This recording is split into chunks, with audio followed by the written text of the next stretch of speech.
Hello everyone, কেমন আছো সবাই? আজকে সকালে ঘুম থেকে উঠে দেখছি খুব জোরে বৃষ্টি হচ্ছে বাইরে। আর এদিকে দেখো, আব্বু এনেছিল কালকে রাতে আমার জন্য দুটো কেক, একটা হরলিক্স বিস্কুট।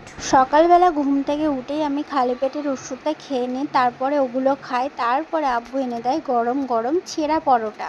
হ্যাঁ, আমি জানি তোমরা অনেকজন ওয়েট করে আছো যে আমি কেন ভিডিও দিচ্ছি না। এমনকি অনেকজন আছে যারা আমাকে পার্সোনাল মেসেজ করে জিজ্ঞাসা করেছে, আপু তোমার কি হয়েছে, তুমি ভিডিও কেন দিচ্ছ না? জানি না আমার কি হয়েছে, তবে আমি অল্প অল্প ক্লিপ নিচ্ছি, ভিডিও করছি, বাট পুরো ভিডিও করছি না আর তোমাদের ভিডিও দিচ্ছি। যাই হোক, এবার চেষ্টা করব। আমি আগের ভিডিওতেও বলেছিলাম এবার চেষ্টা করব, বাট ভিডিও কেন দিতে পারছি না সেটাই আমি বুঝতে পারছি না। ভিডিও ক্লিপ নিচ্ছি, কিছু কিছু ক্লিপস আমার কাছে আছে, বাট পুরো সম্পূর্ণ শেষ পর্যন্ত করছি না। তার জন্য তোমাদের ভিডিও আমি শেয়ার করছি না।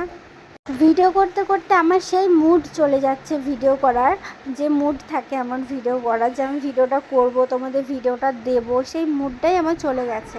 যাই হোক, আমার কিন্তু মোটামুটি ছেঁড়া পরোটা খেতে ভালো লাগে, খুব একটা ভালো লাগে না। এইটুকু পরোটা আব্বু এনেছিল আমার জন্য, আর দাদা খেয়েছে, আমার আয়ন পাপা খেয়েছে। লাস্ট আমি খেতে পারছিলাম না, আমি 2 গাল মতো নিয়েছি। এখানে মা বোতলগুলো বোঝাই করছিল, যেহেতু ফ্রিজে দেবে তার জন্য। আর এখানে মাকে এসে দিলাম, মা খেয়ে নিল।